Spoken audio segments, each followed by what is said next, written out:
are here with another group stage from the Randomizer tournament from Super Mario Bros. 3. We are so excited to be here. We have a race from Group H, as in holy cow, it's time for an SMB3 race. Ryder taking on the TheBeastMonster. On commentary is Growlf, and I'm joined by Meowth Rocket. Hey guys, nice to be calming with you again, Growlf. Although we just calmed the other day. It's all good. We do have an outstanding race today. We are looking forward to an incredible matchup between these two runners. Neither one are slouches, but they both are fighting a 0-2 currently in their group stages, which I personally believe neither deserve. They are both better runners than you might think a 0-2 runner should be, but you know, both are really good.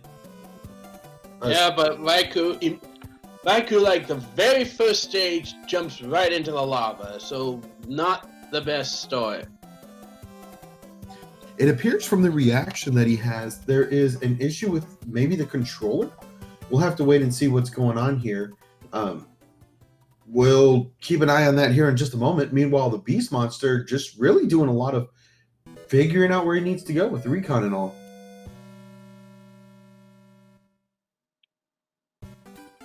Absolutely. And remember, Stewie Corman is already guaranteed a spot with a perfect 6-0, so... Sorry, there was a truck passing by. With a 6-0, so Gluta, Beast, and Raikou are all fighting to see who will be joining him in the bracket stages. Absolutely, and that is a very good point, because Stewie Carmen, with him being undefeated, he did go with the 33-35, which is one of our best times that we've had in the tournament thus far, which means he's going to be an incredibly top seed. But what's more important for these runners right now is getting through the other player right now. Obviously, RaikouRider wants to take down the TheBeastMonster, and the same in reverse. I mean, the second place will advance, which really could be one of these two runners. Both have a lot of skill, a lot of talent, and going to be interesting to see which one really shows up and wants it the most today. Yeah, but as Beast Blooper is showing us, neither set of enemies want to make it an easy journey for either of them. They want them to have to fight for their lives.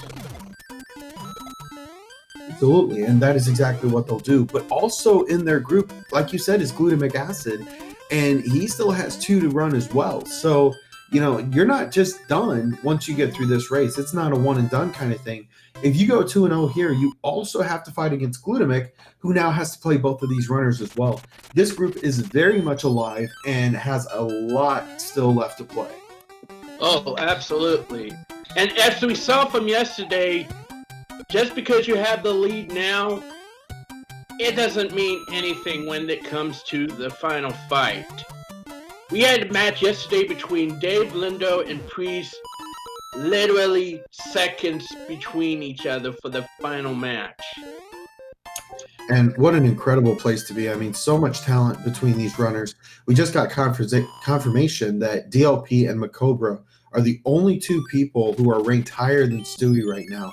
So not just a gifted speed gaming or speed running SMB3 player, but also very talented in the races and really exemplified that in his group. So we look forward to seeing what happens next. Meanwhile, we do have RaikouRider making his H jump, which you always like to see. Well, the fact that Stewie Corman's higher than Mitch Flower Power, the reigning champ, that definitely says something. Same can go for DLP and Macobra. Yeah, it definitely says a lot, not only about these runners and what kind of things that they do bring to the table, but it also says a lot about what the randomizer is and what it can do.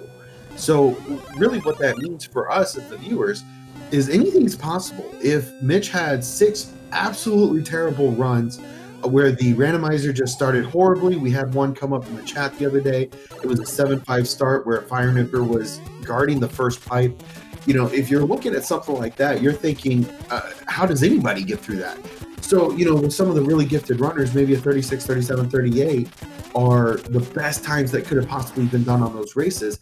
Meanwhile, other racers are getting maybe a little bit of an easier one and still having that same caliber. So we are interested to see, you know, with 6 races, you get a really nice pool of which to choose from. So you know exactly what your average time is from those 6 races. But only time will tell what happens next. You mentioned 6 races. Isn't that how many we have on deck today? I believe so. As we are starting to find our way to the end of the month of May, we are also wanting to finish the group stages by the end of it. And you are absolutely right. We have RaikouRider versus the Beast Monster right now. Paratroopa versus Antlers 44 at 6 p.m. Eastern. I'll be calming that one too. Nice, very nice. Jetta BB versus Teeks 88. You definitely won't want to miss some of these. 7:30 p.m. for him. Teeks 88 will be fighting for a spot as a tie with Animus United, who's currently leading their group. So definitely going to be interesting to watch that one.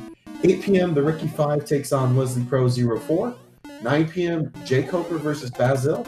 And then, of course, tomorrow, Friday, Saturday, Sunday, we've got plenty more races for you to choose from. And I think we could definitely get that in the chat as well, like for the schedule and everything. If you love SMB3, if you love SMB3 Randomizer, highly recommend you bookmark it. You make it your homepage for a little bit.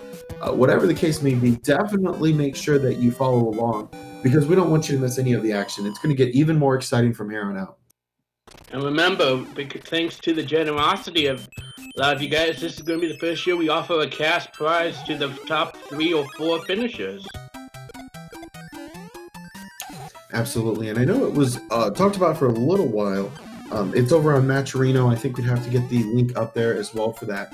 But yeah, I mean, it's going to be an outstanding prize. Last I heard, it was like $365, which will be split between the top 3 runners. If they got it to 500, it was going to be the top 4. And what a prize for a 12-group randomizer tournament. As far as I know, that is the biggest one I've ever heard of. So, you know, kudos to the community for putting this on and for really increasing the incentive and bringing a lot of really good talent into this. Well, I think the 2019 one had 60, but it's still an impressive array of talent. Absolutely. And a little bit of an issue there for RaikouRider. Just really a close race at this point. Raikou is able to make up some time, but still a lot of race to run here.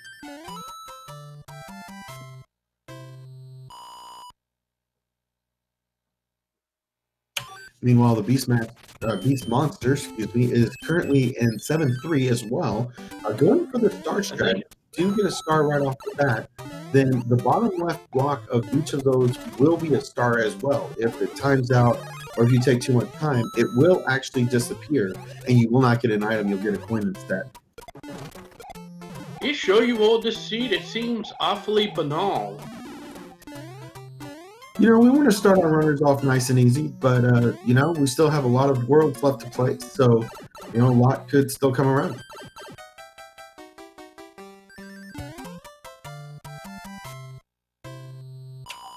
For those of you who don't know, I get accused a lot of being a terrible seed roller.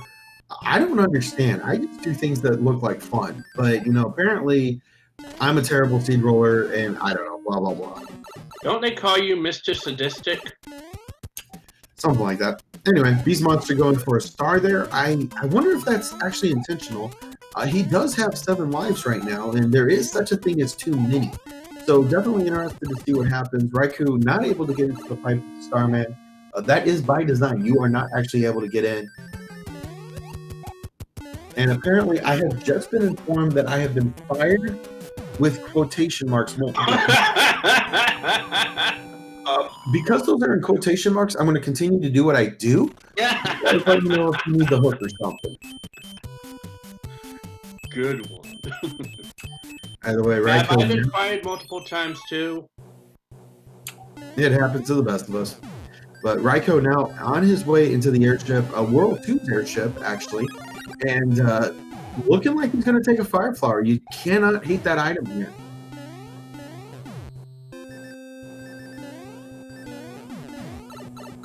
And we see Raikou's going into his match against the nerd Iggy. Let's see if Iggy spent any time in the gym. Let's see, 1, 2, 3. Wow, Iggy's bulked up a little, but still only a 4-hitter. And just like that, we have just really only a level separating these two, a very tight race still. And we do have a guess for the next world. I'm going to have to go with 2. I think we got to go to Veranda Desert. My brainage is seeing 1. All right, and if you'd like to play along with us, get your guesses in for the next world as well. And we'll see if BeastMonster can tame Iggy.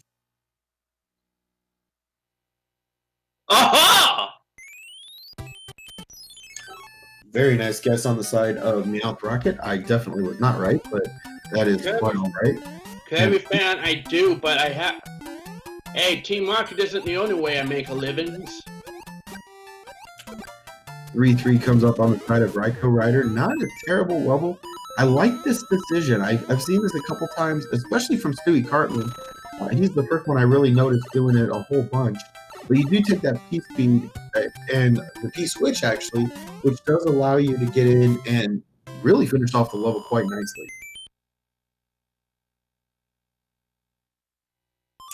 And hot on his tail is still the BeastMonster. We should probably explain the flag sets real quick here. And I think that may have been an intentional death from RaikouRider, or that could have just been a missed jump. I'm going to have to lean on the side of missed jump, mainly because I've been there before, and it does happen. It's kind of just an awkward, short little jump getting into that second platform, because it's kind of in between the platform and the pipe. So that jump there can get a little tricky. Yeah, Pro confirming it was just a bad timing. Indeed, and no problem at all. 5F2 can be a bit of a claimer of lives, but with that, Raikou is still in the lead. But I would like to go back for a second and talk about these flag sets that we're going to be playing today, because they're actually the same. So we're playing Attorney Group 2, which means it's going to be pretty regular, pretty vanilla from what we've seen. And unfortunately, the loss of life from BeastMonster, that could have been a chance for him to gain a little bit of coverage there, or a little bit of ground. And unfortunately, that death will set him back just a moment, and he will have to find another way to catch up. Meanwhile, we can see Raikou going through Bowser's regular tanks, trying to make his way slowly. Maybe it's just me, but armies always seemed like the easiest of all 4 of Bowser's military branches. I mean, it seems almost vanilla in a way. I mean, the Navy, you've got the churning waters. With the Air Force, it's practical platforming, and with and with the super tanks, because of how big they are, there's even more enemies that you have to dodge. I'm almost a little surprised here on behalf of BeastMonster. He is really struggling with this 5F2. I don't believe the lock is required. I believe it's in its vanilla place. And really not a terrible fortress in general. Like, it's not a bad fortress, but it doesn't matter what the level is. There are levels that can get to the runners. And I really hope that BeastMonster is not going to take any more time on this. And if he does have a problem here, maybe consider clouding it. Well, it doesn't matter what world it is. It could be 1-1. If a level starts to mess with you and you're dealing with like taxation and stress, even 1-1 could throw you for a loop. Yeah, you're absolutely right. I mean, the randomizer gives and the randomizer takes away, and sometimes that's just a mental game that you got to get through your own head first. And I was speaking about. All right, Pro, can you fill me in? Are these regular tanks or super tanks? Because now I'm just confused. These are actually the regular tanks. The super tanks are very iconic because they have a couple of very long sections. Well, just this first one threw me off. Thank you for the heads up in chat, Pro. Looks like Raikou is now onto the World 7 airship and is going for, unfortunately just missed the P-Speed strat. So he will have to go through this just a little bit slower, but we have turned the auto-scroller off, so he still will be able to get through this a lot quicker still nonetheless. And if I'm not mistaken, there's only 2 levels in the game where we cannot turn off auto-scroll, is that right? That is correct. Those are the 2 wonderful levels between 5-9, which is also known as Diagonal Doom, and Atlantis, one of our lost levels, which hopefully we'll see soon. And care to tell the audience why we cannot turn auto scroll off? My understanding is that it's because of the way the camera actually moves through the level. So with 5.9, I believe there's like a way you could turn it off, but then a P-Wing would be required. So there is the possibility of a soft lock if it actually does come up in a place where you don't have a P-Wing, which is way too risky. Obviously, that's not something we want our runners to have to plan for or even be able to plan for. So we do turn that off. The other is Atlantis. Again, it does pan across the screen a little bit. And honestly, I kind of like the little bit of flair. I like the fact that, you know, it's a level you come to and you've got one of two decisions. You either play it or take an early exit and either cloud over it or go a different route. So, you know, a little bit of a mixed feelings about it in the community, but personally, I kind of like it. And what about those seats we've seen so far where Atlantis has been the first one? Yeah, that's correct. There are, I mean, it is possible for any level, except for Bowser's Castle, will be the very first one that you play. So for some of the levels, like 1-1, okay, big deal, whatever. But then you get levels like 7-8, 5-9, Atlantis, 6-6. You know, there's so many levels out there that are just absolutely grueling to start with. And if that's one of them, you're going to have a bad time. In the meantime, I believe we're seeing Raikou into the 8F14. That is correct. Honestly, one of my favorite fortresses. I just like how unique it is. It has a whole bunch of doors. It has a whole bunch of routes. Obviously, our runner is going to be taking the optimized route, but just a little bit of a unique fortress as far as the SMB3 game goes. And Raikou getting a very nice clip. Oh, that is gorgeous. I wasn't certain he was going to get the one cycle, and I feel like Raikou must have been thinking the exact same thing because he hit that perfectly as the timer was running out. And while he clipped through, the conveyor belt started right back up. What a play.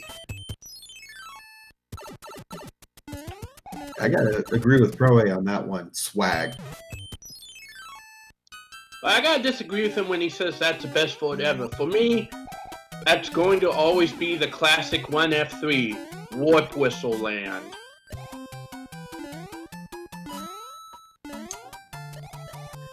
Yeah, 1-1 is very classic. The First World Fortress, I should say, is very classic. You know, a bit of a fun one. And if you do want to go for the Warp Whistle, you know, go for a Warp any %. There you go. I don't know, maybe warps have just spoiled the game for me. Raikou's still trying to make sense of where Wendy is. A lot of pipes to choose from.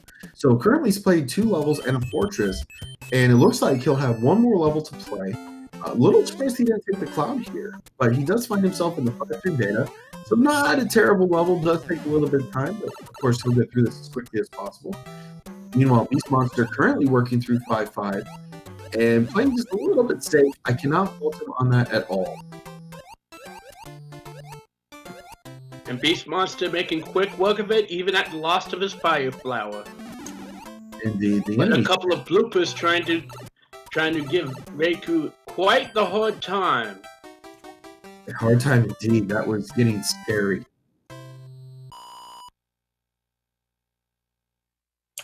So talking about this flag set again, we talked about the turning group 2. Basically what that means is we've randomized virtually everything. If we can randomize it, we have. So you can even you can randomize your music, you can randomize your Mario color, you can randomize the Koopaline, you can randomize just about anything. How many hits it takes to get through a Koopaline, a kid at the end of the world, randomize the items. We do also allow the in-card matching game. So the runners will be able to, every 80,000 points, access the in-card game where you can match items, and you'll get an item based off the pair that you get. Now, that won't necessarily be the item that you do find, which is, you know, a fire flower, mushroom, something along those lines. It could be, but it also could be something else, like a frog suit, hammer suit, what have you. Also, the possibilities are limitless. The only limit is your imagination. And the other part of that, too, is that these runners have chosen to turn the hammers breaking locks off. So I do find that a little interesting. Personally, I'm a fan of it. I think it adds an extra element and makes it a little bit interesting. But for these runners, they have said, no, we're not breaking any locks with hammers. We're going to go through the old-fashioned way. So really the only places hammers are going to be useful is that in like 2, 3, 4, and 6.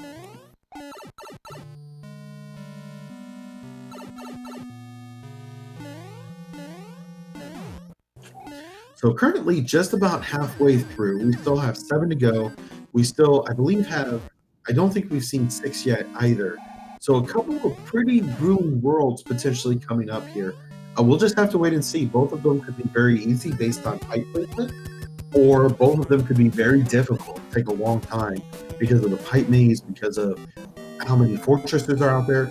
And I might be wrong. Mouth, you might want to correct me on this, but I don't know that okay, I take that back. World 2 is the world with 3 fortresses. So 6 and 7 cannot have 3 fortresses, but that doesn't mean it will be any less difficult. That's right, and apparently play saying no singing. I didn't know my singing was that bad. But 7-8 does come up on the side of RaikouRider with a boss bass, but doing a great job of keeping himself cool under pressure, and is rewarded with a Hammer Brother suit. You love to see it.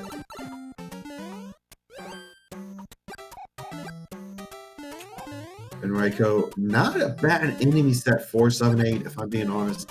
There's definitely a lot worse that could come up. Koopa Troopas, Goombas, not a terrible seed, or not a terrible set for those.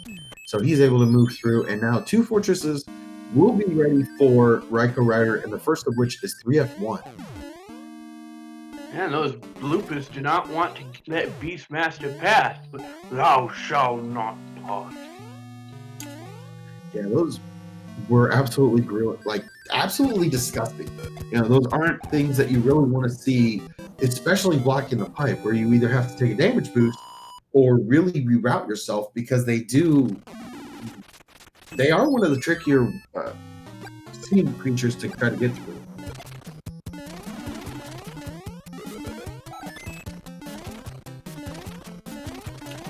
And interestingly enough, because I'm still learning some of the names of all these different monsters and such, and sometimes I do feel like this is kidding around with me. I do get this from the Mario Wiki, so I don't know if somebody's gone in there and like changed all the names to be really funny, but that is commonly known as the Bloober with kids. So there you go. Well, considering it's a wiki, they could change the name to anything. Yeah, I've kind of wondered that for some of them. There's a few that I kind of look at like, really? Is that really what it's called? But I just go with it because it makes me happy. Heck, you could have some joker go in and say that the plants are now called Zorax. Either way, we do have 7F2 up for RaikouRider as well. So if there is a tough fortress, I think it's come up so far for the most part.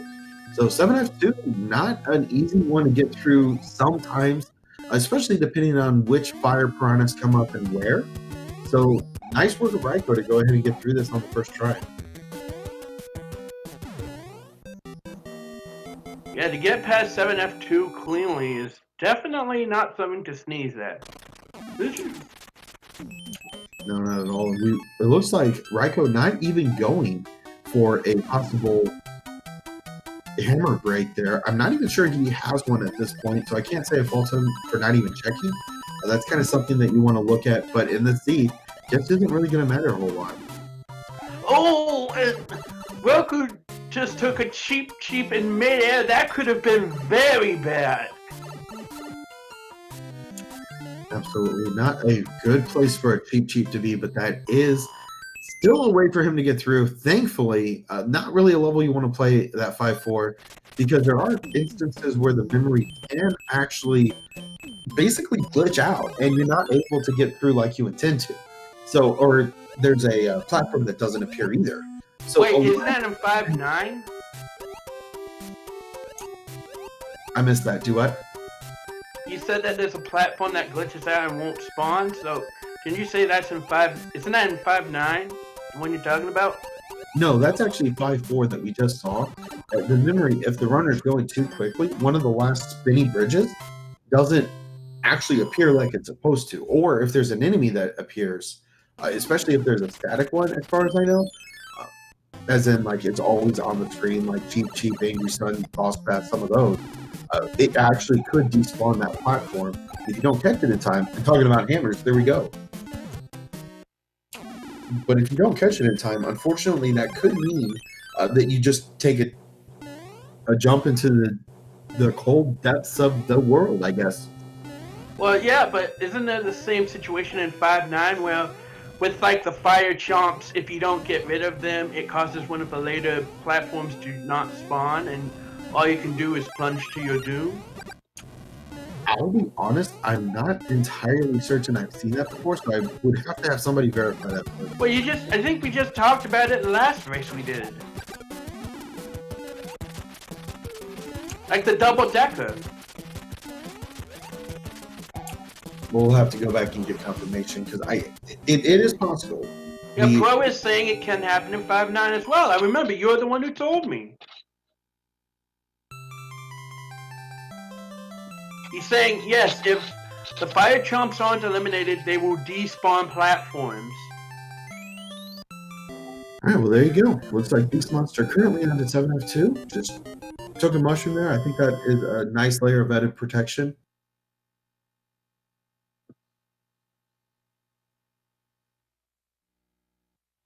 Unfortunately, not quite enough there for BeastMonster, but looks like he's going to go ahead and skip. This is a gutsy play.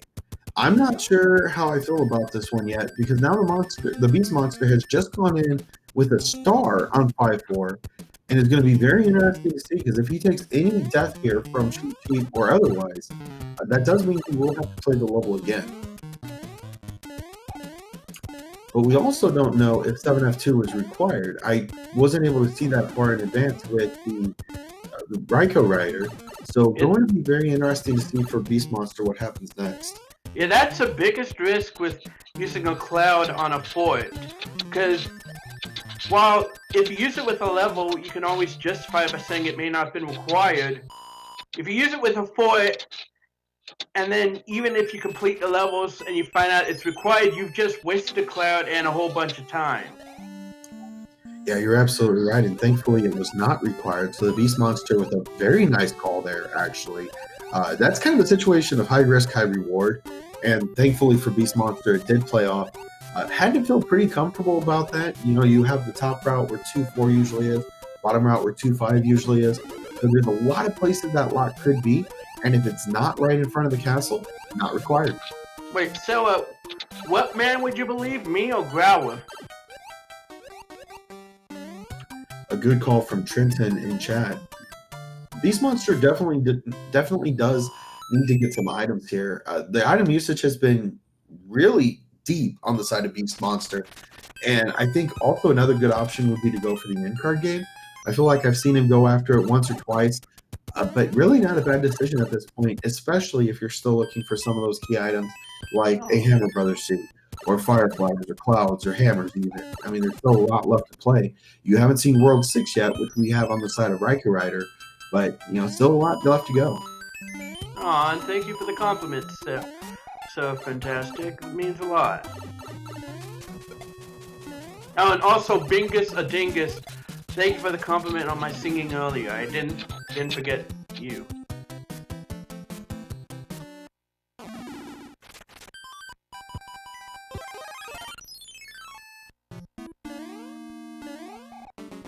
And we see Raikou's entering 7F2, otherwise known as the Ice Port. Now, with this one, I think your best bet is to go in with a star, because then those first few thwomps become a complete non-issue. Even if you hit them, they just go right off the stage. It's almost like a power move.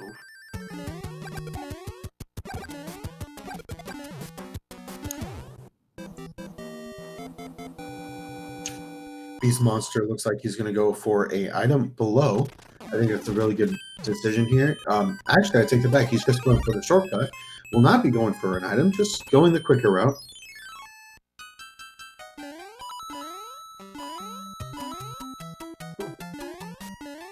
Hey, Grow, Eclecticon believes you or believes in you. One of those. No problem at all. It's all good. RaikouRider finishing off one of our lost levels, one that we like to call the Ice Capade. That's the first time I've ever heard you call it that. And Raikou just trying to figure out what he wants to do here. It looks like instead of going through some of the Hammer Brothers, he's going to go ahead and find one of our hand stages. Now, if whatever hand stage or whatever item this hand stage has, will be the same throughout all three if they do come up, and that will be a power wing, so it should be good.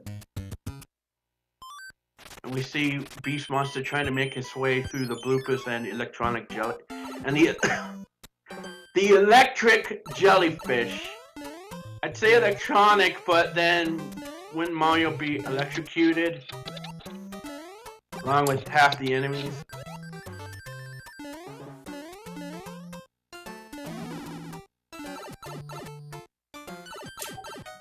Raikou able to take care of his lost level very nicely. It's an easy level if you do have a tail. You can go to the end, break a couple of blocks, and then you're on to the end of the level. If not, you do have to go below and play some enemies, but no big deal at all. I see BeastMonster taking out the twin bros at the end of a coin ship and getting a star for his efforts.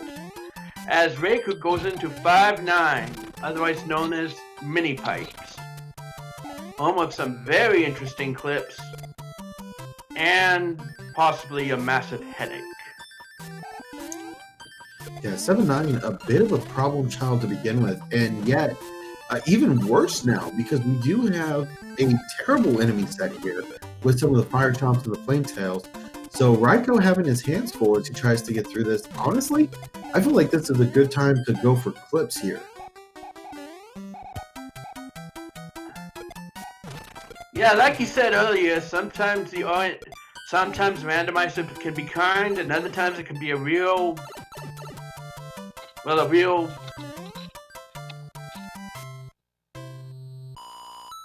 Let's just call it something mean. Absolutely. BeastMonster with 3 shots onto the Boom Boom takes care of 6F2.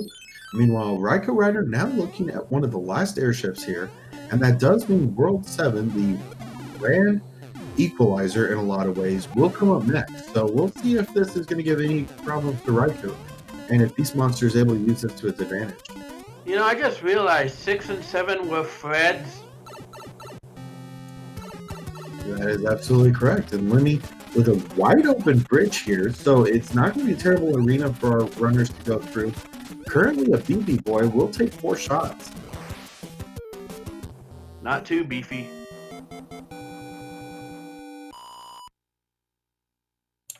And now we have BeastMonster finding the same lost level we had just a moment ago. So still not a whole lot of difference between these two runners. A lot of randomizers still left to play, but time is running out. BeastMonster definitely needs to make a move here. But RaikouRider just playing a very solid race, has seen a number of more complicated levels. But except for a few controller connectivity issues in the beginning, really not a whole lot of replays on his side, really bringing a great demonstration of what he can do here. And we see Raikou's entering 6F1 fort, or as I like to call it, I'm going to escalator land. BeastMonster trying to figure out what he wants to do here. Decides to take a tail. I don't fault him at all for that. If you are correct in your guess of it being 7F1, also known as Fort Knox, which we have not seen yet, then you're ready to go. You can actually beat that a lot quicker than any other way. So a good call there on his part. Decided to go ahead and play the Fortress where 6-9 usually is. And I don't believe it is required, but it doesn't hurt to play it nonetheless. Hey, better to err on the side of caution. Absolutely, and looks like a couple of boom boom fights here for both of our runners, and they will go down without much of a fight at all. Now we'll see if Raikou feels comfortable with what he currently has. He does, so the in-card game will not be played much at all, and he will continue moving on. So must feel pretty comfortable with where he's at currently with his item inventory, and really just wants to go fast at this point. He knows what the BeastMonster can do, has a lot of respect on both sides here. So, you know, you got to play it. You got to really Take it where it counts. You know, I have never seen that strategy before, what Raikou just pulled off, the pause strat. It looks like a hammer does come up on the side of RaikouRider, which is not going to be required, though. There's nothing more he can use it on. World 7 has no places where it can be used, neither does World 8. With the hammers not breaking locks turned off, he will not be able to use it and does not need to in this World 7. It is going to be wide open for him. And here, in just about another minute and a half, we will have World 8. And as that's coming up, go ahead and get your guesses in for how many bridges will it take to get to Bowser?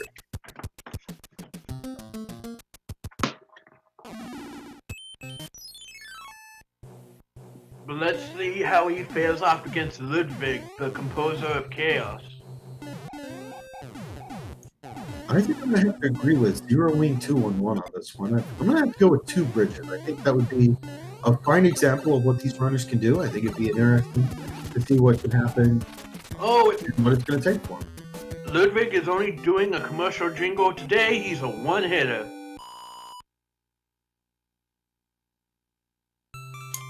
It looks like that one-hit wonder does go down without much of a sequel at all. We'll get that second release here when the TheBeastMonster gets closer. But for now, World 8's coming up next. Oh, we know he composed the McDonald's thing. Like, McDonald's, I'm not loving it.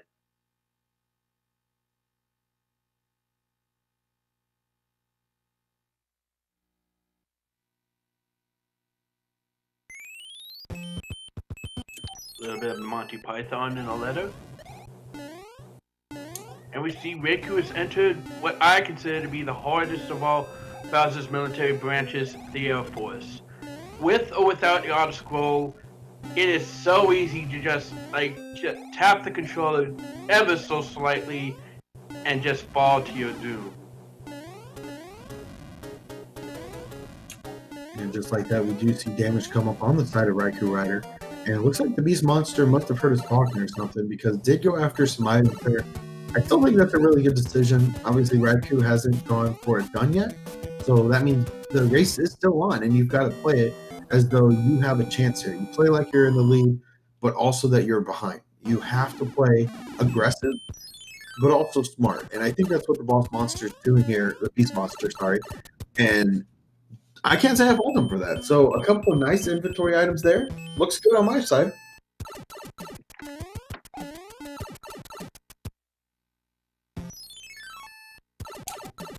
Looks like Raikou does find a lock there, so that's going to be interesting. Really, just not a whole lot of fortresses come to play yet, but a lot of pipes to choose from. I feel like we could still have a number. Okay, looks like 1 bridge, and there is 3 F2 here.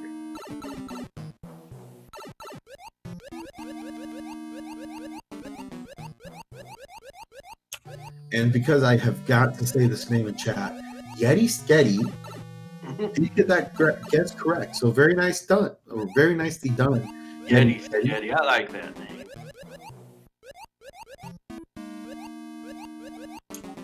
And the one-hit wonder does go down without so much of anything more. And that will be the end of World 7 for the TheBeastMonster. He will be joining Raikou in the World 8 in just one moment. But we're about to find out if that's a required fortress, and if so, is that going to be the one that takes us to Bowser? Nope, that's not the correct one. All right, so that will be an imaginative breath of relief on the side of TheBeastMonster. Obviously, he's not aware of that yet, but the 3F2 is now out of the way from RaikouRider, so it was required in that instance. But it looks like we've got a almost full hand bridge that our runners are going to have to try to get through. Boy, I'd pinch you, but I don't want to get in trouble again. Looks like TheBeastMonster is basically just going to skip the Air Force altogether, decides not to even play it, says, you know what, it looks like Raikou hasn't gone for it done yet. It must be a fortress that we're not expecting. Honestly, I think at this point, maybe go all the way to the left side on the dark room, play the tank over there, maybe see if the fortress is in the 8-1 spot. You know, take on a couple of those. If you're wrong, you know, you're behind anyway. If you're right, though, that could be the difference. And now TheBeastMonster's going after 3F2, and you gotta imagine he's gonna be disappointed when he finds out that that's not the correct one. Trenton, we have no idea. I have no idea why you wouldn't check that. You've already seen the tanks. Uh, I don't have an answer for you. I legitimately do not know. Other than I feel like there's a possibility the Beast Monster must feel like he's behind at this point and must be going for an aggressive play here. Maybe, thinks he found Bowser first. 3-2 is required, so I don't hate this play anyway. Another grab on the side of Raikou. We still don't know if it's the right form or not, though. Oh, this is very interesting.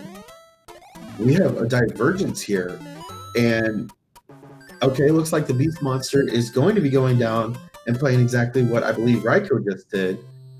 Yeah, so, okay, looks like the paths have crossed again, and with that, Raikou will be in the lead, and we'll go back, I believe, probably to Bowser's to see if that is the correct bridge. And we see BeastMonster opting out of the hand stage, and that was the correct one for Bowser. Indeed. Now time has started to tick down as Raikou has a star, has the Hammer Brothers suit, and will be looking for a fight with Bowser here as quickly as he can. Although when BeastMonster doesn't realize I think BeastMonster has it unlocked too, but he just doesn't know it.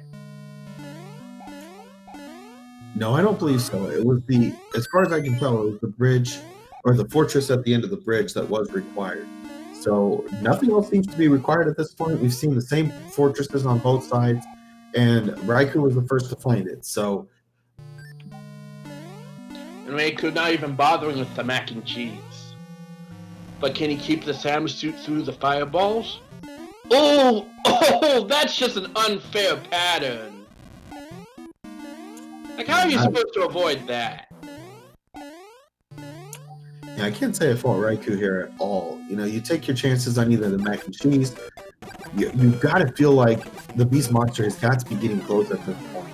So with that, it's hi Bowser, bye Bowser. Get your GGs out for RaikouRider as he's going to take this first race, and we should have his official time shortly. Definitely get your GGs out in chat for that. A very fantastic display on the side of RaikouRider.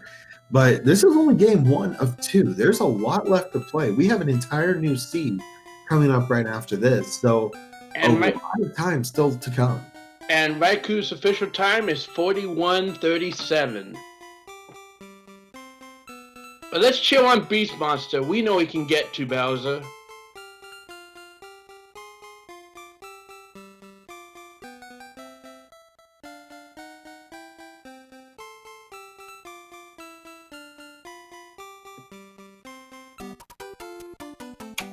And with that, he does find 1-3 that we just saw RaikouRider take on as well. Kind of an awkward stage to try to go through the hand levels on. But I think BeastMonster just said, you know what, mess this.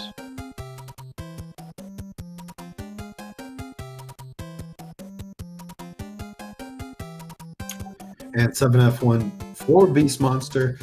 Unfortunately, does not have the tail this time, but will have to play through the long way around, unfortunately. Trenton's saying he's 30% convinced the reason Fred made the randomizer in the first place was to have Peach save the airplane quote at the end. I'm very curious, and maybe Trenton, if you want to answer this part, what's the other 70%?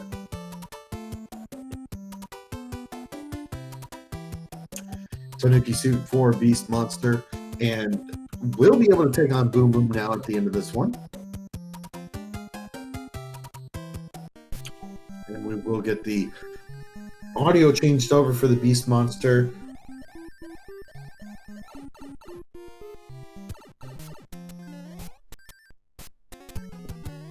It's a good question, Zillwing. A lot of us have more suggestions for quotes.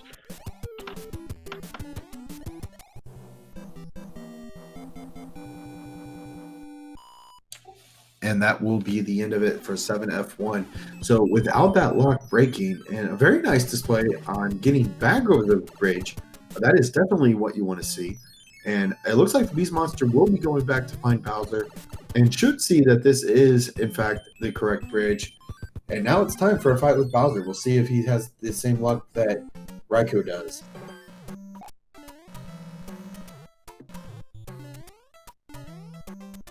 Getting past the Pink Floyd gargoyles. All right, I feel like Trenton is now just trolling me because he said 20% the chance to make king quotes, 30% for love of the game, 40% because it was there. Grand total of 120%. So actually, that's only a total. Wait a second. 1, 2, 3, 4. Carry the 3 minus Tuesday. Trenton, are you trolling us? BeastMonster, unfortunately, not able to hold on to that hammer suit.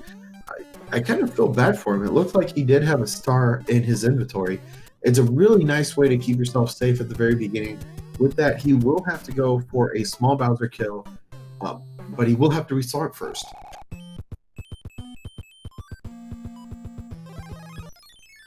And now Beast is going to try for a frog suit kill. Let's see if it pans out. I just got served because I asked the question I probably shouldn't have, and now Trenton has an emote already ready for this. Man, I just got served. I ain't even mad. Well played. Wait a second. Okay, 50. And the frog suit, the only way to win, the only true way to win, does come out on the side of BeastMonsters. I prefer to think of this as a... Okay, it looked like he was going after a frog clip there. I don't believe that's possible. I think it's too big to try to get through that area with the frog suit. And, you know, I like to think of the frog suit as a mushroom in disguise. Sometimes it's just awkward and clunky to try to work with. Some players like it because of the acceleration abilities. I mean, I'll let you take your pick there, but BeastMonster now equipped with the star, heading into the fireball room for the second time.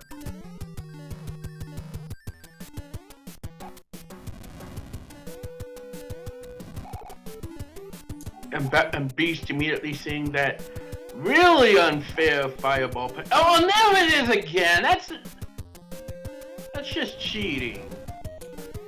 Yeah, those do like to come out to play, especially if you do go too far off the screen. And if it despawns and then comes back, you know, it's something that you are going to have to be very careful with there. But with that, it looks like BeastMonster should be finishing up his fight here in just one moment. And I think I should probably apologize in chat because allegedly there was people being promised that there was not going to be math today. And that is the other reason that I have been fired from the commentary desk, is because I have used math on the comments before. So with that, you have my sincerest apologies, and I will do my best to not make that happen again. I'm sorry. Well, Shionobi saying he was only there for the math. So now what do we do?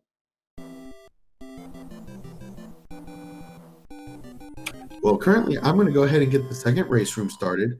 And if anybody wants to find that I am actually fired or whatever, you just let me know, and we'll be back in just a moment for the next race.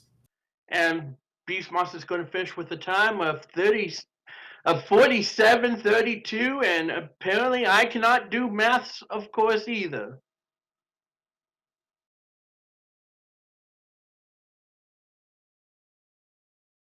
You know what I believe? 3 + 1 = moo. Yeah, I keep getting fired, but unfortunately, they need the help with commentary and stuff like that. So they're like, yeah, Rolf, you're fine, go for it. And then I think just most of them don't tune in. So anyway, we do have the second room coming up here in just one moment. It is going to be the same flag set, so it should be interesting for sure. I'm kind of wondering if anyone's seen that Billy and Mandy episode, the 3 + 1 = moo joke. No one? Okay. No, 3 + 1 = moo, uniformed pleb. It's during that meme with Billy doing the whole destroy us all thing, there's a section of him in math class, and on a chalkboard he's written down 3 + 1 = moo.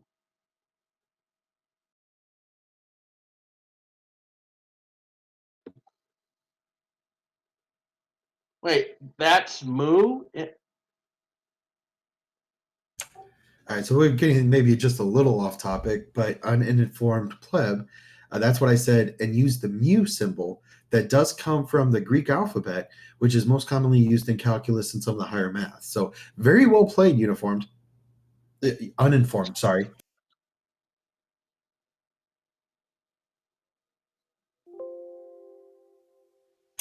And we are still getting set up here for the second race. The seed has been rolled. We are just waiting for the runners to ready up here in one moment, but we will be getting started here in just a couple minutes. As soon as our runners do get ready to go, if you need a break, now is a perfect time to do that as we get ready for race number 2. I think I just got served too by uninformed pleb. Is it uninformed or uniformed? It's uninformed, and apparently I'm getting served at spellings too.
Our runners are getting set up here in just one moment. We will get started in the second of the 2 races for these 2 runners today.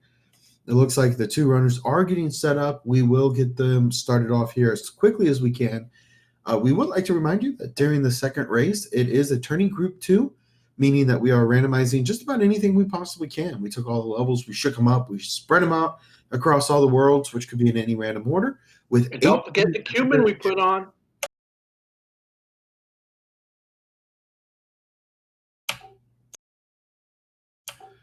Also, we are allowing the runners to use the in-card game, which means if they make a match, they'll get a prize. We don't know exactly what that's going to be right off the bat.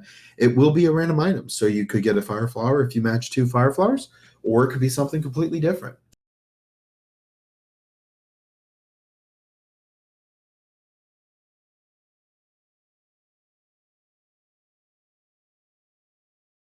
And with that, our runners will be underway. Also, the last setting that we should probably mention is hammers breaking blocks. You may have seen in other races where runners were able to utilize a hammer item to break a lock instead of just a rock. This time, that's not going to be allowed. We have turned that off, and our runners will be having to go through this a little bit differently. I can't imagine why they'd want to have the locks off, though. You know, some runners have a little bit of a different theory by that. Some of the runners do believe that they, more levels is a good thing. If they have to play more, it means their opponent has to play more. Some runners just don't like to have to think about that during the run. We are going to have just a small discrepancy here. And we may have to take this to the tournament managers. We had somebody start early, and we will come back to that here in just one moment. This is an interesting situation. Are we going to have to re-roll the seed?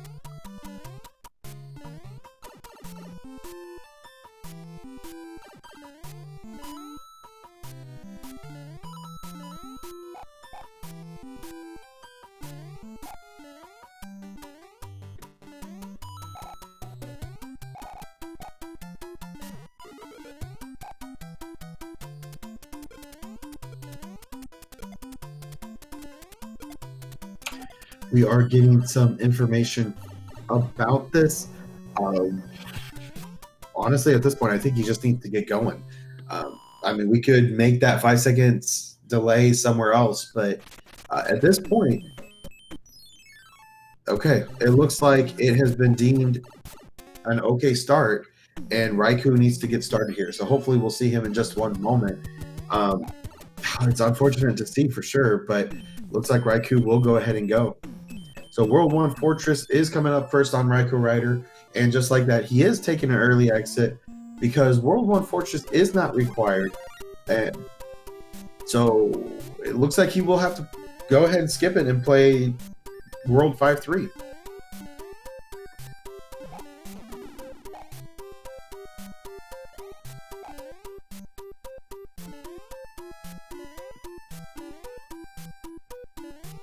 And I think BeastMonster is trying to get the P-Wing strats in order to be able to go for the hidden item. And a hot foot puts an end to that. An interesting take from Animus United says he thinks it would be interesting if the World 1 rock could be breakable in the future. I think that would cause for I think it would have to be redesigned. So something like World 2, World 3, World 4, where rock actually is over the path, I think that would have to be basically taken out and put in World 1 for where the code is. So very interesting. I think that could be very interesting for sure. We'll have to see if that's even possible. And some of our guys are absolutely outstanding at making that happen. So, I don't know. We'll have to put it in feedback and see if that's a possibility.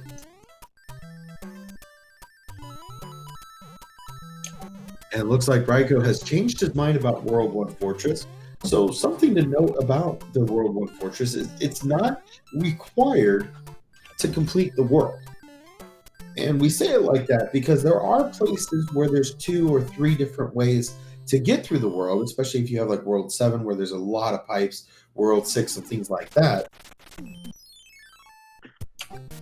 But they aren't necessarily one route has to allow you to get to the castle at the end of the world, Otherwise, you're soft locked and the seed is moot. You no longer can play it. So BeastMonster already a little bit of ahead in this regard. It does find out that the World 1 Fortress is required to play less levels. So even though it's not critical to the route, it is actually a help and a benefit to go ahead and play it.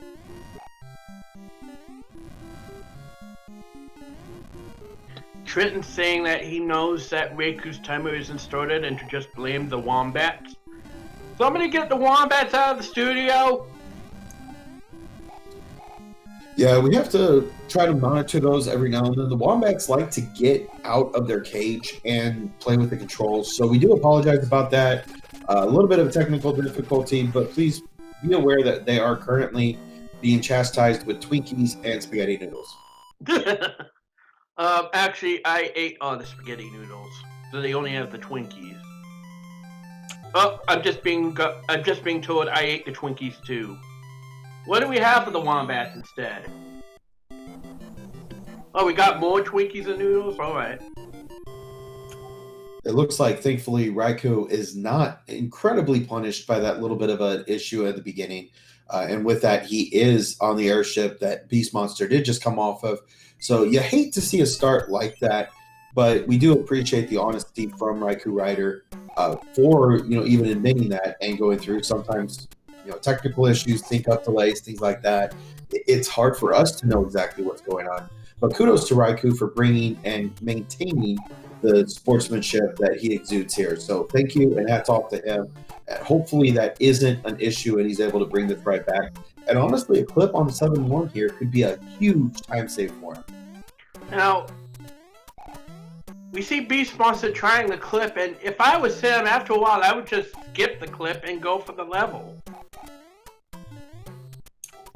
There's about 17 tries for the clip. Oh, but he ends up getting the clip.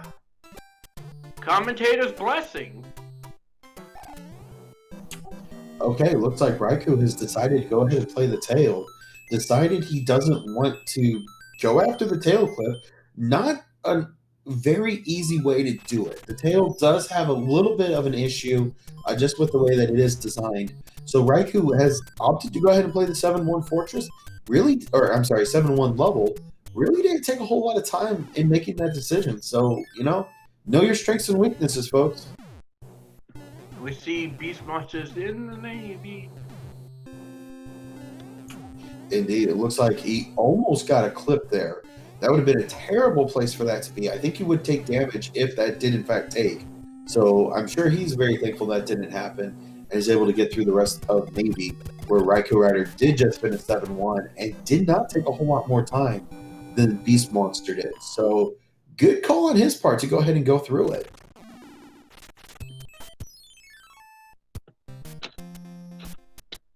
Raikou has done a great job of closing the gap between him and Beast. Yeah, absolutely. Raikou is one of those guys that we have seen time and time and time again. I believe he was in a semifinal matchup last year for the Challenge Cup as well. Just an all-around great player. A very, very good job on his part to always come out and put on an exceptional performance. He's one of those guys that you hear about in the randomizer community, and BeastMonster as well. I mean, these guys are really showing their stuff today. And honestly, I can't figure out who's going to win this one. I mean, there's a lot left to play, and these both have a lot to show. At this point, anything is possible. Absolutely. And if you told me one or the other of these went on to the second place, I would believe you without even questioning it. I mean, all three of the runners left to play are good runners. So the BeastMonster, RaikouRider, Glutamic Acid, all three exceptional runners doing exceptional things in the randomizer. And, we get to see that. We're the benefactors of that. It makes our job easier. Definitely a lot more fun for sure. It's a lot of commentary, a lot of exciting commentary, at least on our side. And I mean, in my opinion, it is. It's a lot of fun. And 3-3 comes up on the side of BeastMonster. So going after that P-switch, P-speed strat, I like it. And got a Fireflower. He's got to be feeling pretty good about that.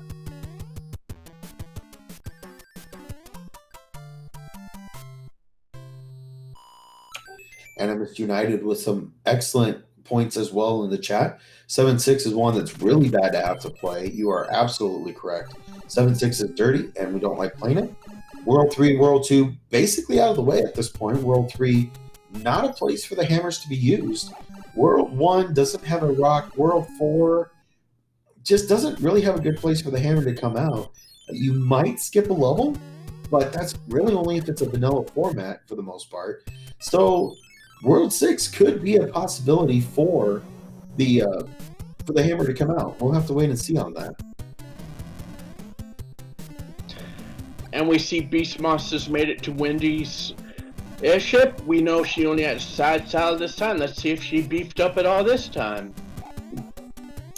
For sure. And my favorite airship is the World 6 airship. Usually Lily would be at the end of this, which means a wide open battleground for Wendy.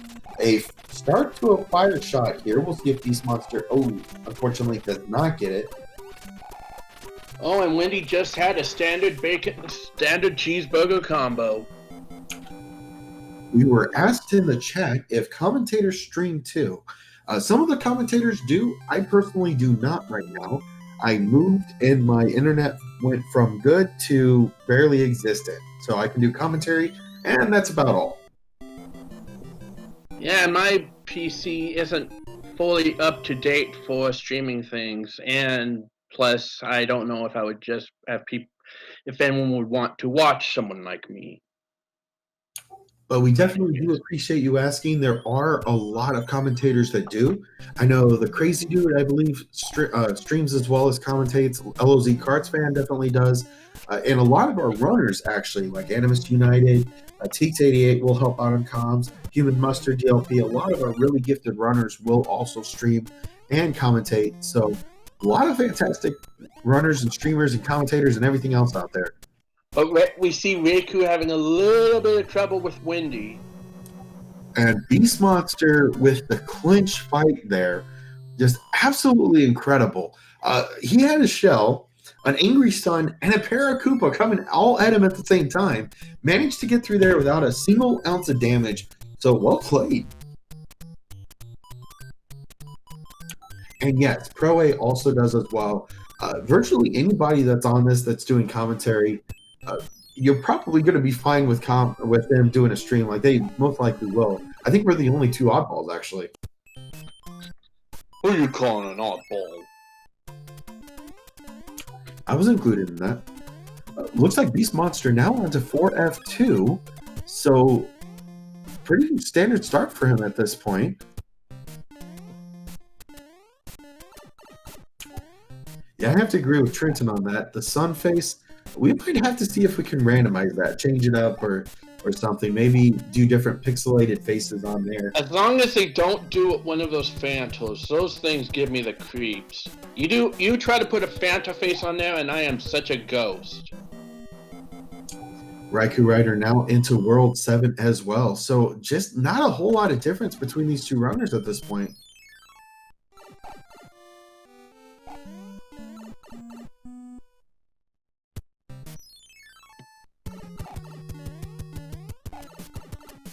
Same thing applies.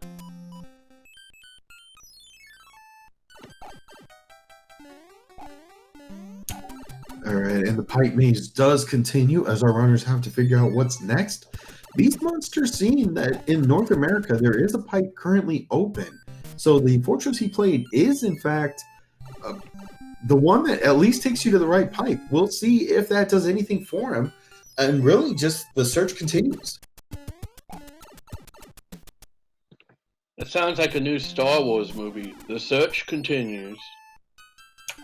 But with that, BeastMonster does find the pipe that takes him to Asia. If you think about World 7 like a world map, that's how I like to think of it. But with that, BeastMonster now has figured out the secret to the pipe maze, and RaikouRider is going to be right behind him, I'm sure.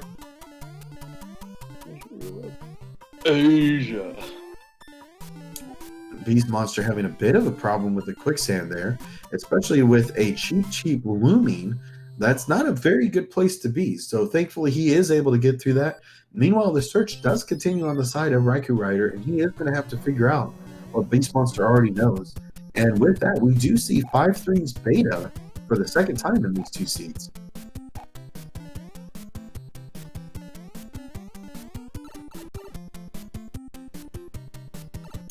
And RaikouRider going after the pause strats on the Piranha Plant. You like to see it, especially if it means that the runner does get through without any further damage, and he will move on to get a star as his item. No, what I wonder is could that be considered a cheat? No, it is playing the game as intended. It was created, as far as I know, the enemy set actually works differently because it's static. So, no, it's a perfectly legitimate strategy, actually.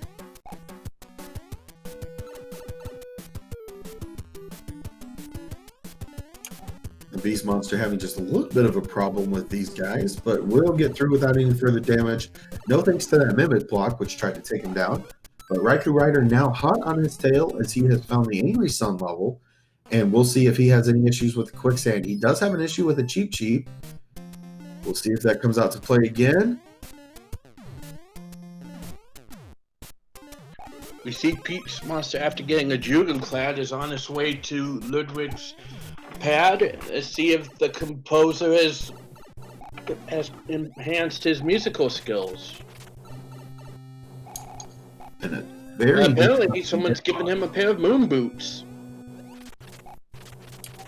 Looked like TheBeastMonster took a terrible hitbox there. Ludwig was wide open, and the damage just did not take on the side of the Ludwig von Koopa. So with that, Ludwig is going to be a bit of a problem before he finally goes down at 4 hits. Actually, that was a 5-hitter. Ludwig was composing a whole symphony. And with that, do get your guesses in for the next world. And Zero Wing and Trenton confirming that apparently it's not a cheat and I'm kind of a ninny. Alright, it sounds like it was his 5th symphony, so very nicely done on his part. And the TheBeastMonster currently headed into World 4 at about 16 minutes, so a little bit of a lengthier run this time, but 1, 2, 3, and 7 are now out, so 4, 5, and 6, some of the longer ones still to play. TheBeastMonster playing a very dangerous game and does not win. Bringing a frog suit into a lava fort. But with that death, he will go into the super tanks, and we'll see if he has any more success here. One of these will break a lock. It's a 50-50 shot at this point. We'll see. If he picks the right one here, then no harm, no foul. But if he does get this wrong, that will mean that Raikou has a chance to tie it up if he picks the other one.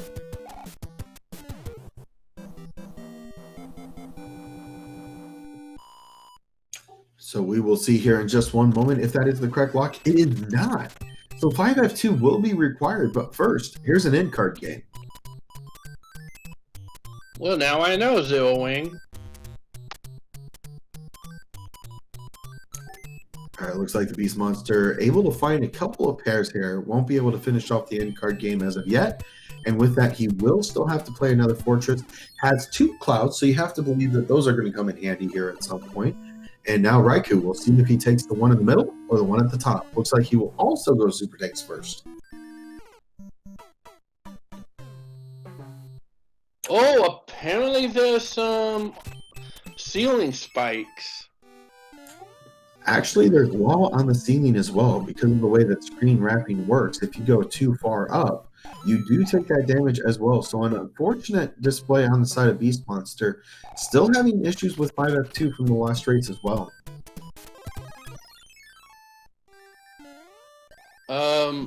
Isaac Newton would like to have a word with you, Bowser.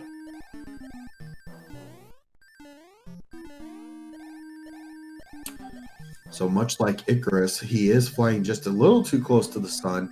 Hopefully the P-Wing does keep him out of trouble this time. It looks like it will. But with that, Raikou has now been able to tie up almost and is just a half level behind at this point. Hey, Animus, I didn't know either. RaikouRider unable to get through the pipe with a star, so he will have to wait just a moment, but the fight with Boom Boom is still just 3 shots. And fortunate for... Oh, wow! Whoa! First try clip for BeastMonster. I was going to say, fortunately for Raikou, he does not currently have a tail, but BeastMonster doesn't care. He's got a tail and he's going. And Raikou gets it on the second try. Some impressive clipping. Goodness gracious. We saw a lot of tries on both, well, at least on BeastMonster's side, and Raikou just went ahead and played 7-1 in the last one, and now this time, they just 1 time and 2 times. That's incredible. And BeastMonster just juguming past the last stage so he can go straight to Larry and increase his lead a bit, I think. Yeah, should be able to for sure. We'll have to wait and see if he's an Earthquake. He is not. So really just a pretty vanilla Larry at this point. Absolutely, just standard vanilla. Just standard Larry. Man, what a race. We had a little bit of an issue starting on the side of Raikou. There was an issue with the controller not connecting correctly, and now a hammer. So very nice. And just really not a whole lot of difference here. Just about a level. Both runners with the tail. So that means if 7F1 comes up next, it looks like that will be a very easy place for both of them to be. Raikou flying over the center mast and looking for a fight with Larry here in just 1 moment as well.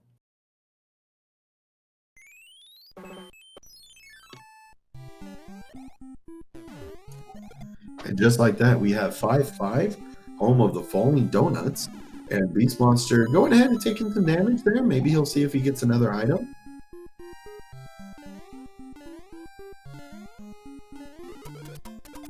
5-5, probably Homer Simpson's favorite stage. Donuts. Raikou now finishing up World 1 with the fight with Larry, and we'll be joining into World 5 as well. And no! We have Atlantis. So that you did roll this seed after all, and BeastMonster is just saying not happening. Now I can't fault him on his side. Okay, now I can because he did use a cloud, so he will be able to. Okay, looks like he's going to go ahead and take a frog suit here. He could cloud, but there's no way for him to get out of this section, which means he would have to play the fort and then either play Atlantis coming back or take a game over to get out of it. So it looks like he will go ahead and play Atlantis here. Going to be interesting for sure. I think he was going to use a cloud and then he realized, wait, that won't work. Yeah, just a little bit ago, he did have 2. So I missed where he actually played it. But it was at the end of the last stage right before he skipped 5-6. Okay, and we now have our leadership change as RaikouRider is going to go into the World 2 Fortress with the frog suit.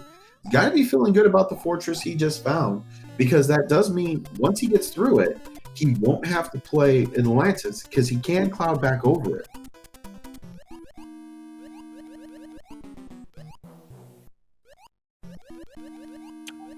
Yeah, Animus United saying consider clouding and then play the fort, then game over, because then the fort is already beat and you don't have to beat it again. And you don't have to play Atlantis. But BeastMonster beats Atlantis the straight way, so he gets to keep his clouds. Well, his cloud. That's correct, but Raikou is still in the lead now, and so long as the Boom Boom fight does not go south, Raikou now has the lead, but has 1 cloud disadvantage.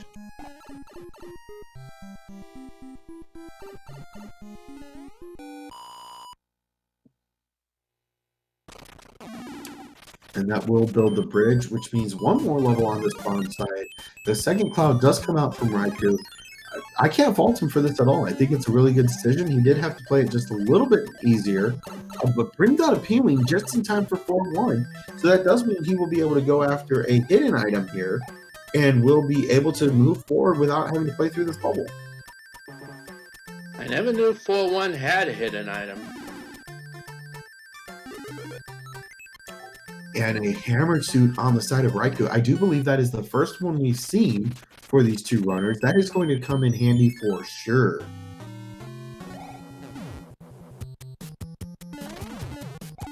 Oh, this is getting interesting. There is a cloud advantage, like we said, on the side of BeastMonster. So 5'9", 7'5", 6'6", some of those come up. That's going to be very handy for BeastMonster to still have.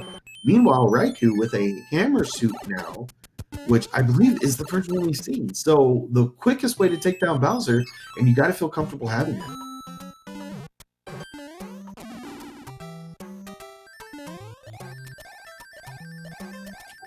It looks like Raikou will be going for maybe another hidden item here. We'll see if he does take the bridge. Looks like he will. So a coin having coming up and a BeastMonster taking out another in-card game, just not able to get through everything he wanted. And he will go ahead and skip a couple of levels. So 4-1 not going to be played on the side of BeastMonster. He wants to catch up too.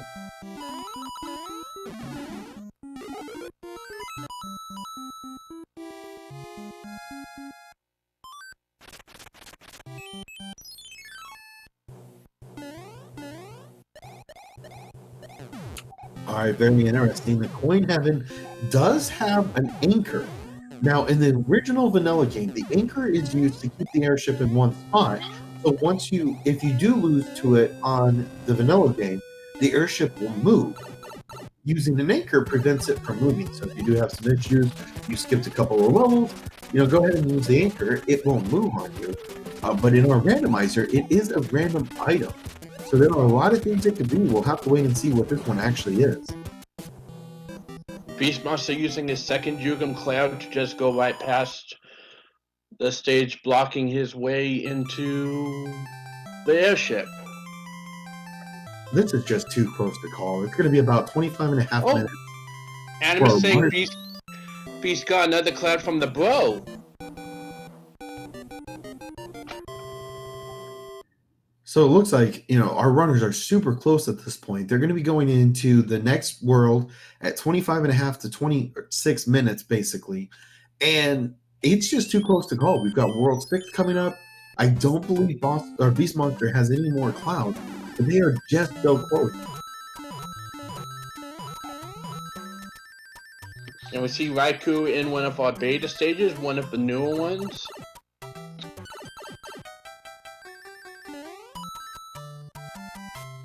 From 3-7, that was an anchor, and we don't know what that is yet, Stewie. So we're going to have to wait and see on their side. It could be a mushroom. It could be a lot of things. And a lot of hammers does mean Raikou will go ahead and break the rock. But with all 4 pipes there is no reason to go through it because it's not going to be any use. The only things that cannot be are a warp whistle or a hammer. Yeah, this is going to be a very long World 6, I believe. So if you were expecting 30 minutes before World 7, you don't expect it any longer. And a goal! A Raikou roast, anybody?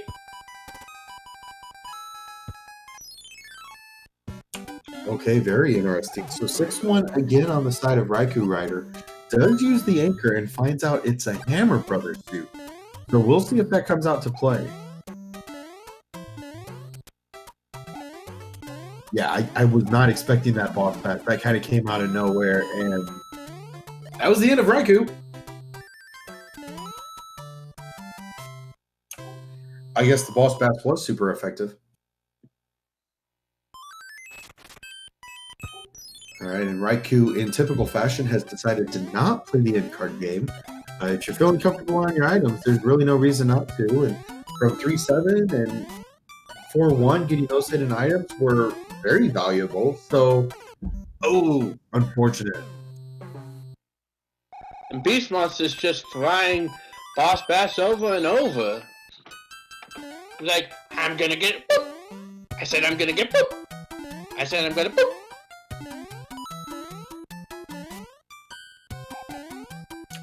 World 6-4 being just a little bit of a problem on the side of Raikou, but has decided to go ahead and play it again. I think this is a case of better the enemy you know than the one you don't. We know 6-4 is the same on both sides for our runners, so we will not know what's in place of 6-4 or 6-5 where they usually are in the vanilla. And that's okay. Some things are maybe just better left hidden.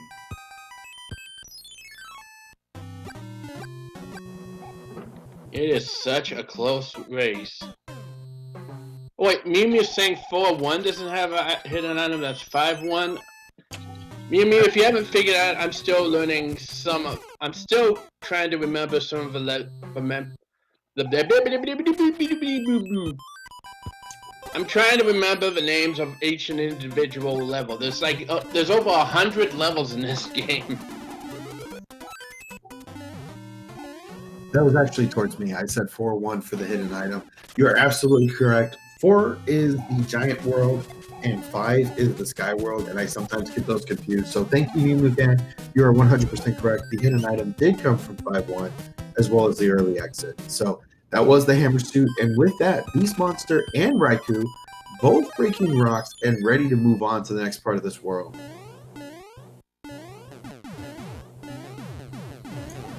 And it looks like the tanks has come out to play.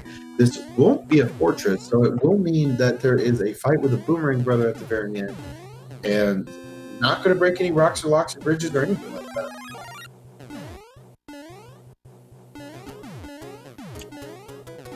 Very interesting so far. Our runners just keeping it neck and neck here at this time.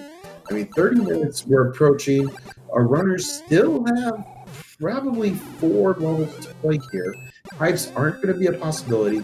Judo Cloud comes out as the item, so both of our runners are going to have at least another cloud as they march on for the rest of this.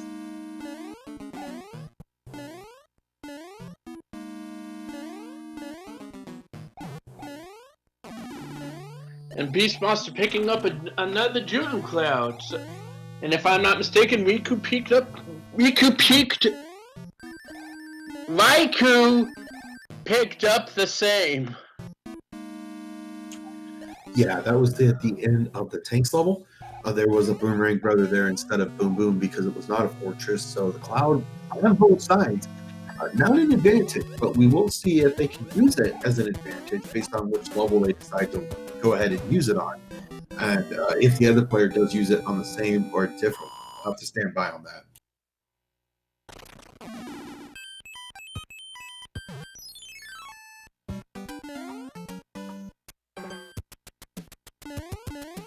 The pyramid. Now this is one of the stages where, again, in order to prevent a soft lock, one of the enemies will always be the same. You will always see buzzy beetles here.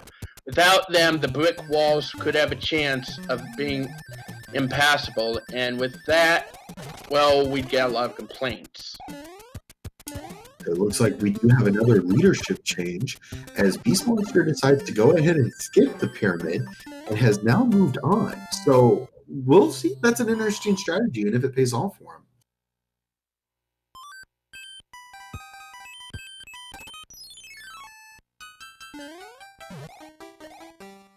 So both runners are now into 6-3. Raikou with a little bit of an advantage, I would say, at this point. There's only about a half stage difference for the two. And Raikou still has his cloud that he just got from the tanks. So interesting strategy on the side of BeastMonster. I feel like he's starting to get to the point where if he's got it, he's going to use it.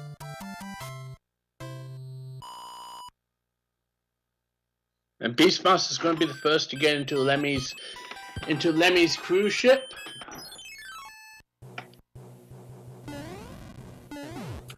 Yeah, as BeastMonster takes on World 5's airship, he does have Lemmy here at the end. Not a terrible one to take Lemmy on. There are a few that have not a really good space for Lemmy to be, and he can actually disappear underneath some of the pillars at the bottom on the floor. And not a slouch either. This is going to be a little bit of a problem for BeastMonster to try to get through, as those 3 balls do not disappear. Thankfully, there aren't any more, but that is going to be a 5-shot Lemmy.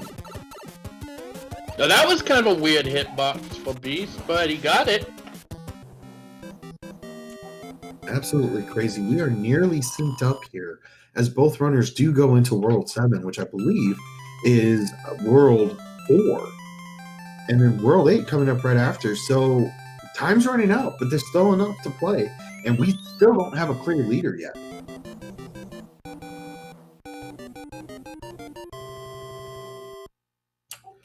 Both runners to a very close death there. Lemmy just not playing nice this time. 5 shots, and he is one of the 2 that has a ability that stays on the screen. So you have to dodge those as well as take on the Koopa Kid. The other being Windy?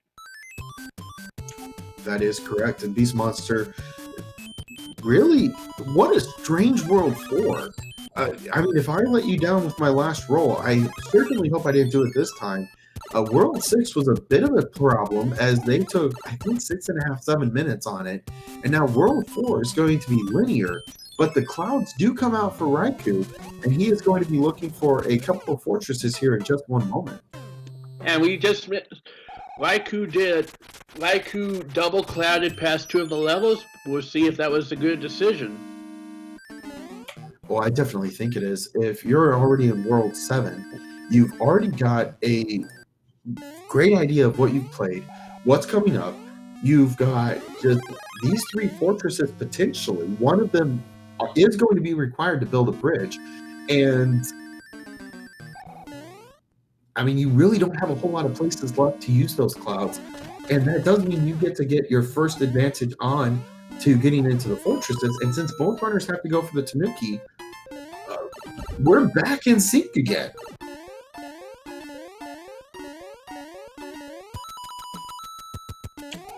And with a P-Wing, unfortunately, I mean, a P-Wing would have been perfect here because that would have meant that the runner could have just run straight up through into this world, or into this room, I should say, and flown straight up for Boom Boom. But unfortunately, they did both have to go for the Tanuki, which does mean they will have to go after, well, they'll have to get the Tanuki to fly up and then take on Boom Boom.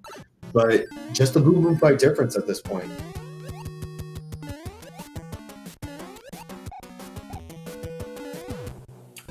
And World 7 F1 is not required. BeastMonster deciding to take on an in-card game. We'll see if he actually plays it. And he will play just a little bit of it, but one match later. Meanwhile, RaikouRider has opted to go ahead and take on the Boomerang Brothers, and he is given a P-Wing for his efforts.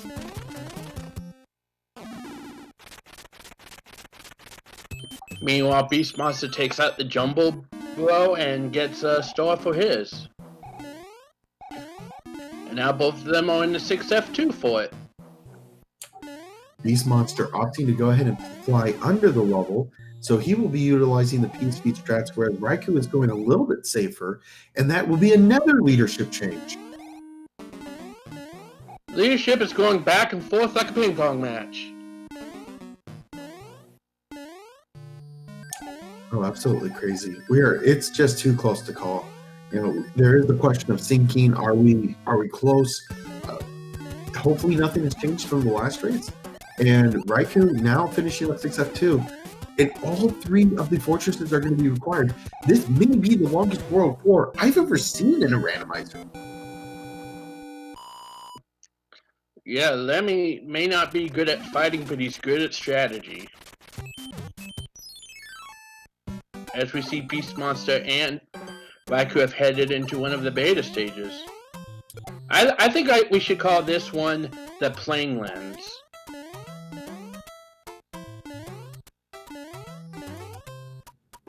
What a crazy seed so far. It's going to be at least 38, probably closer to 39 minutes before our runners do get in to the end of World 4. And 7F2 is going to be the last of the 3 fortresses that they play and is going to be the one that's required for them to move on. So really at this point, the question is who gets through 7F2 first. If there's any kind of a hiccup, any kind of an issue, you know, that it could spell a leadership change or an advantage going into World 8.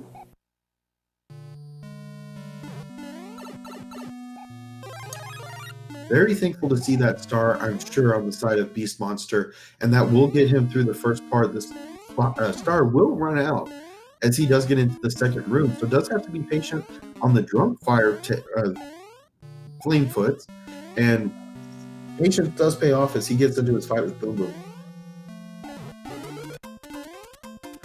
And with a very close finish, BeastMonster has sent Boom Boom down to the coal mines. BeastMonster will have to play at least one more star, or one more Boomerang Brother. Does take the star. I can't fault him at all for that, as he will be rewarded an item. We'll see if it's that P-Wing from before. It looks like it is. And Raikou now taking out 7F2 as well. This is so close. I can't stand it. So I'll sit down. Oh no. A death on the side of BeastMonster now means that these runners are going to be going into the World 7 airship nearly in sync yet again. I'm starting to think that may have been an intentional fall.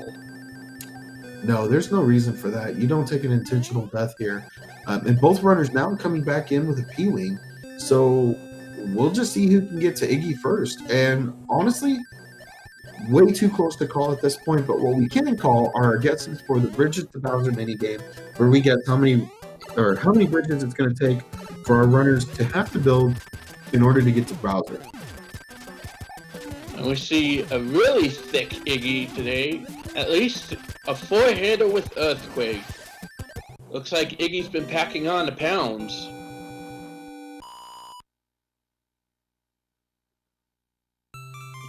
Alright, looks like a successful off-screen one grab on the side of Raikou, where BeastMonster did not, so that will spell the difference of about a 15-second advantage on the side of Raikou coming in, but there's a lot left to play.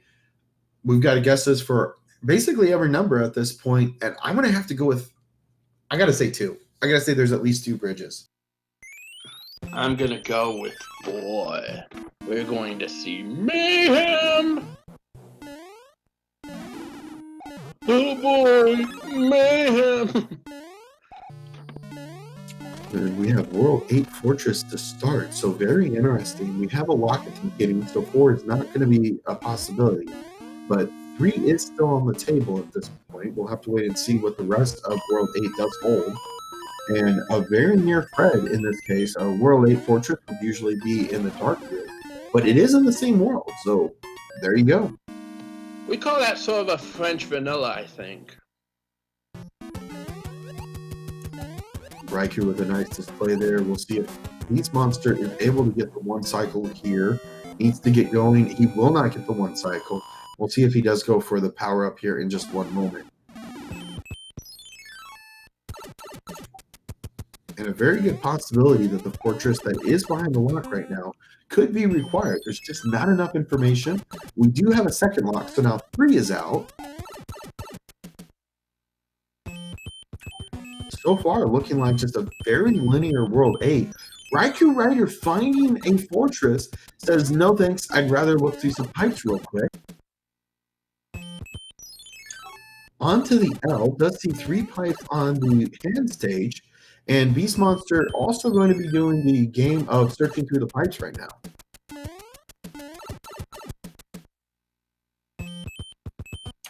No variance at all from these 2 runners, so it looks like more fortresses are going to have to be played. We have another fortress behind a lock right now. We also have a level and a pipe behind a lock in the hand stage. And a third, I believe the 3rd lock we've seen so far. And now the BeastMonster and Raikou again on the same fortress.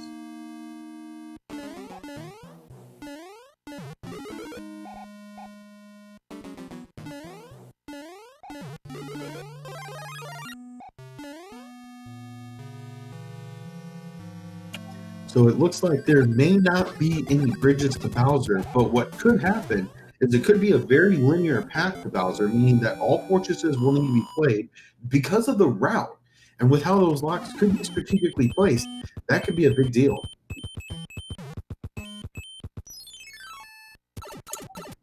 Raikou now with just not a whole lot of information here still.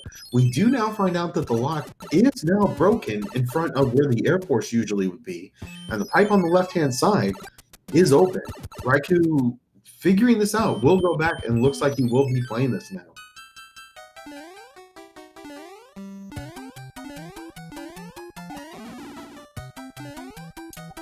Now on to World 3-6, we have RaikouRider, BeastMonster doing his absolute best to get caught up and figure out where he's going next. A little bit of a pipe maze here, as the runners do have to go through different scenes and transitions, but does find, I think maybe what he's looking for here, does get grabbed by the hand, so we'll see if he takes the early exit or if he decides to play it.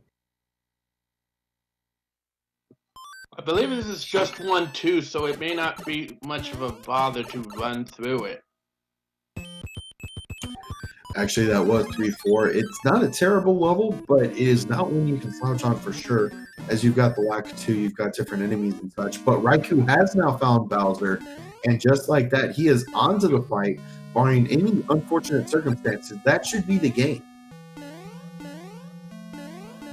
So close, so close. Well, 1, 2, and 3, 4 look so similar. Raikou being very careful to get through these donuts on the lava room will take a little bit of a chance or a little bit of a fall there to get a better jump. I don't fault him for that. I actually like doing the same thing there. BeastMonster getting tripped up by a spinny bridge, but that's not a problem. He does have a tail and is able to fall nicely. And just like that, we have Raikou now onto the fight with Bowser, and that will be the end after a couple of hammers, maybe? Hammer's not taking. Oh, there we go. And get your GGs out for RaikouRider as he's going to take this 2-0. BeastMonster was so close. Absolutely. These runners were both so close. So much. But, you know, interestingly enough, nobody is out of it yet because there could still be a 3-way tie mathematically. So Raikou beat BeastMonster 2-0. Glutamic Acid could still beat RaikouRider 2-0. And if the BeastMonster beats Glutamic 2-0, we would be in a 3-way tie. So I don't know about you, but that's not what I'm going to be choosing or rooting for. I kind of am. I think it'd be interesting. Looks like BeastMonster's still going after a clip here. We'll see if he gets it in just a moment. And I see RaikouRider's about ready to join us for an interview. And he did come in with an official time of 44 minutes and 39 seconds. And just like that, we are now joined by RaikouRider in the comms booth. Welcome and GG. Thanks. That was quite an interesting race you put on there, Raikou.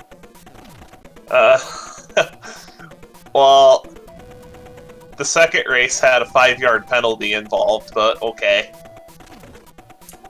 You know, I was just thinking that I could not imagine being in your nerves in that mental state at that moment. Because in the first seed, you had an issue with your controller, if I understand correctly. I did, yeah. Yeah, because I play on Wii Virtual Console.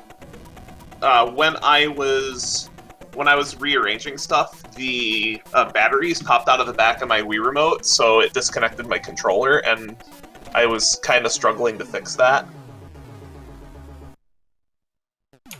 And then to start the second one, you popped into the race room, and I got to give you kudos on this, by the way, but you popped into the race room, said, hey, I started 5 seconds early, what do you want me to do?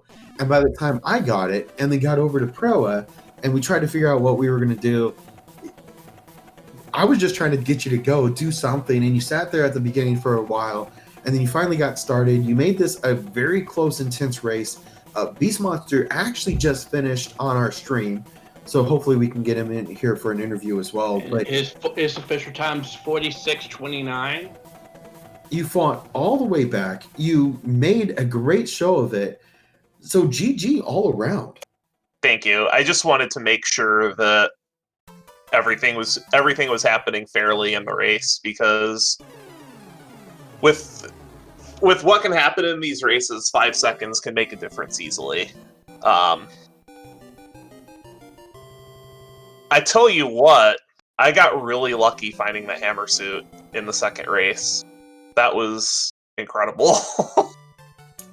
Yeah, I might have been going a little nuts there when you went for a P-Wing into 5-1 to go for the early exit. I mean, just first of all, what a way to know the game and to know that that's even a possibility. And then that lucky guess to even have the P-Wing to make that even happen. And then to be rewarded with a Hammer Brothers suit. Wow. So the reason why I know that is because I was the one who suggested back before version 1.0 was released, because I've been beta testing I've been a beta tester for Fred since version 0.14, and I was the one who told him, hey, there's an item up there, can this be randomized? That is awesome. What a call out. I mean, just I'm underestimating the amount of knowledge that the community has about this game. And there's even things after having played this game for most of my life that I'm still finding out. So yeah, well done on that part. I've also been telling him to fix the auto scroll in the 3-7 bonus for a long time, but that just apparently hasn't happened yet. Okay, I gotta ask, are you a fan of taking it off, making it longer? What are we working with here? Just de-auto scrolling it, because it's an item. Yeah. Do you think that's possible? I've been asking Fred about it since version 1.1. As soon as de-auto scrolling happened, I've been asking him, like, can this bonus stage be de-auto scrolled? Especially if the airships can. I don't know if it's just an issue of just the way you enter the coin heaven, but I've just been asking him for a while to fix it. Well, Makoba52 was saying his patch took that auto scrolling out. Interesting, because I got auto scrolling when I was up there. Oh, if he has it patched, then it should be simple for Fred to just implement that after the in an update after the tournament. But I know one thing that people have been clamoring for is shapes, and I just don't know if that's just going to be lumped in with 2.0 or whatnot. But enough of that. Just the race itself. Those. What do you mean? Sorry, go ahead. What do you mean by shapes? Have you seen Zelda 1 Randomizer before? Nope. Okay, so one thing that Zelda 1 Randomizer has done since version 3.0 is procedurally generated dungeon shapes. Could you imagine procedurally generated map shapes? So basically, like, just altering the layout altogether? Yes. That could have some interesting results. As far as the races go, both of those door forts were fantastic. And I think on the second race, I want to say that was frame perfect, because I think I caught the wall jump pixel when I got to that door. Yeah, in World 8 Fortress, that was unheard of. I lost my mind on that one as well, because the randomizer itself is not very friendly in that regard, because you don't know what enemy sets there. You don't know which of the monsters is going to be there. And with that, sometimes you're a little bit later getting into the last room that would take you to that door. So for you to clip that just perfectly, not even just as a cycle one going whatever, you hit it perfectly. And I don't think you would have made it otherwise. But you hit that door, it clipped you through, and the conveyor belt had started by the time you got back down there. What a swag clip. That was in the first race. I'm actually talking about the second race where I made the far door.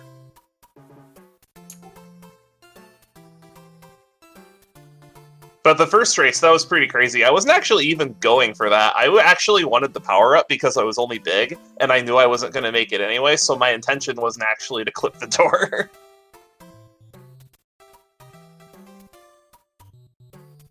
And I didn't have a ton of unused items, which is good.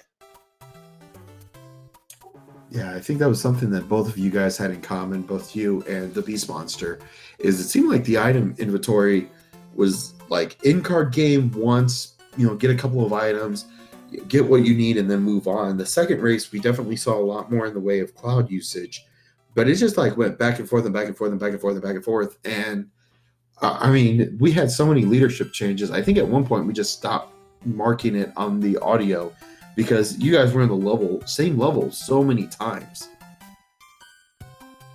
And I do apologize if I blew anybody's eardrums out with Mario jump sounds, but that is mandatory if you get the 6F1. Oh, I was just. Wait, what do you mean? It's a meme.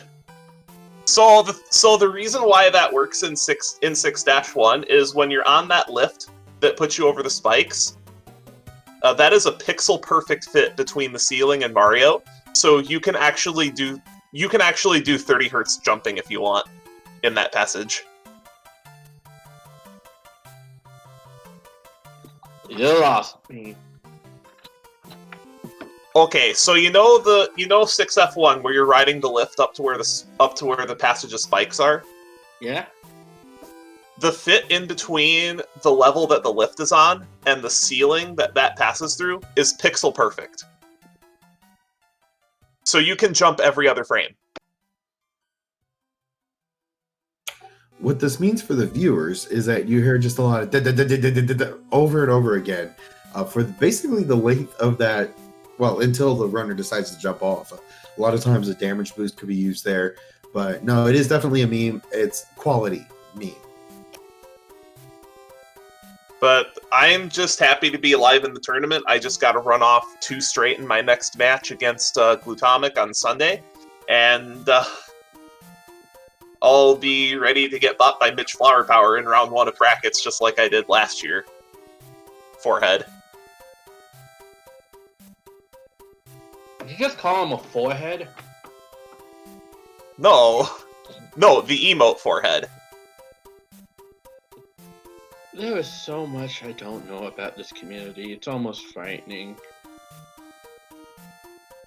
But thank you both for covering this at such a strange hour. I know it's an early afternoon in the middle of the week, and most people are working.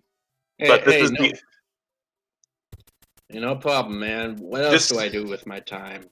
This is the only time I'm really able to do it this week because I've had to schedule around a lot of overtime. But I'll take it when I can get it. Anyway, thanks again. Big shout-outs to Proa and all the SMB3R tournament admins for putting this on, and all the SpeedGaming schedulers for making this work. Could never do it without you. Thank you. Hey, we do our best. All right, I think I am going to watch this one back because it sounds like it was really exciting. I would definitely highly recommend that for sure, Raikou. Thank you so much for putting on just an outstanding race. Yeah, it is a little bit of a different and weird time, but we still had a lot of viewers in Speed Gaming, so we definitely appreciate everybody being a part of this. And I think I speak on behalf of all the runners, the racers, the commentators, the tournament staff, everybody who has anything to do with this, both on scene and behind the scenes. We want to say thank you to the viewers for being here because honestly, we put on our best efforts, we put on our best shows, we put on our best races, and whatever we can do. But we wouldn't be here if it wasn't for the viewers, those that love SMB3 as much, if not more than we do. You guys are always so good about bringing in some really good content, about making sure commentary stays on their toes. So thank you so much for that. And again, we would not be here without you all. So thank you, seriously. All right, good stuff. Have a good one. We will. And you as well, Raikou. And with that, that will take us to the end of our time today. So on behalf of Speed Gaming, SMB3 Randomizer community, RaikouRider, TheBeastMonster, Meowth Rocket, this is Hey. off.